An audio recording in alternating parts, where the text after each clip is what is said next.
এসো স্বপ্নে গড়ি ইহকাল, কর্মে গড়ি পরকাল। আসসালামু আলাইকুম, আমি সাইফুল ইসলাম, আব্দুল্লাহ বিন সাইফের আব্বু। আমি পেশায় ছোটোখাটো চাকরি করি আর কি, একজন ইঞ্জিনিয়ার হিসেবে আছি। আমার ছেলে এই মাদ্রাসায় দেওয়ার আগে আমি আরও বেশ কিছু মাদ্রাসায় তাকে দেওয়া হয়েছে। তো বিভিন্ন জায়গার মাদ্রাসাগুলোতে একটা ফিডব্যাক আমার কাছে যেটা আসছে সেটা হলো ওইখানকার একটা পরিবেশ আমার কাছে মনে হয়েছে যে যারা একটু নিজেদের সন্তানকে একটু ভালো জায়গায় দিতে চায়, বিশেষ করে সন্তানদেরকে মাদ্রাসায় দেওয়ার ব্যাপারে যে একটা আয়েব মানুষের মধ্যে কাজ করে, যে মাদ্রাসা পরিবেশ এগুলা একটু সাধারণ হবে, মাদ্রাসার ছাত্ররা সাধারণ পরিবারের ছেলেরাই মাদ্রাসায় পড়বে, ভালো পরিবারের ছেলেরা মাদ্রাসায় বা এগুলা এর থেকে বেশি স্কুলকে বেশি প্রেফার করে। তো ওরকম একটা কমপ্লেক্সিটিতে আমি নিজেও ছিলাম, যে একটু ভালো পরিবেশে দেওয়ার ইচ্ছা ছিল। সেই জায়গা থেকে খুঁজতে খুঁজতে আসলে মার্কাজুল জয়তুনার খোঁজ পাওয়া। পড়াশোনার ব্যাপারে সবচেয়ে বেশি আমার কাছে যেটা খুব বেশি যেটা আমাকে মানে অন্য মাদ্রাসা থেকে এটাকে আলাদা করছে, আমার কাছে মনে হয়েছে যে অন্য জায়গায় ছাত্রদের ইভ্যালিউশন, মানে ছাত্রদের তার প্রোগ্রেসগুলা গার্জিয়ানের কাছে প্রতি মাসে আসা, এগুলোর জন্য গার্জিয়ান হিসাবে আমাকে যাইতে হইতো হুজুরদের কাছে সব সময়, যে আমার ছেলেটা কি করতেছে, এখন কোন পৃষ্ঠায় পড়তেছে। আগে একটা মাদ্রাসায় এরকম হয়েছে যে মাদ্রাসায় আসলে আমি আমার ছেলেকে জিজ্ঞাসা করতাম যে কি অবস্থা, কতটুকু পড়ছে।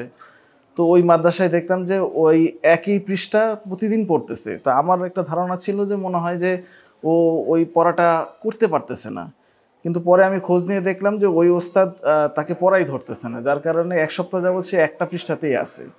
তো যেটা বলার উদ্দেশ্য যে আমাকে খোঁজ নিতে হতো যে আমার সন্তানের কি অবস্থা। আর এই মাদ্রাসায় যেটা আমি পাইছি যে গার্জিয়ানদেরকে ডাকা হয় যে আসেন, আপনার ছেলের ব্যাপারে আপনার কি মতামত, আমাদের কি ফিডব্যাক।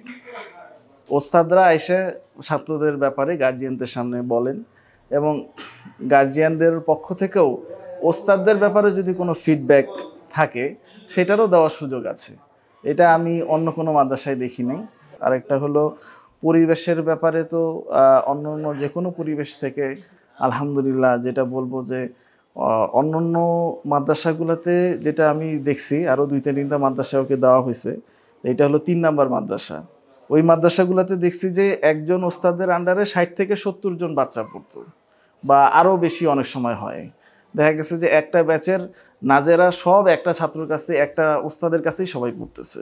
কিন্তু এইখানে 20 থেকে 25 জনের বেশি হইলে ওস্তাদ, মানে এক ওস্তাদের আন্ডারে 20 থেকে 25 জনের বেশি কখনোই হয় না, যেটা একটা ছাত্রর মনিটরিংয়ের জন্য খুবই দরকার আমার কাছে মনে হয়।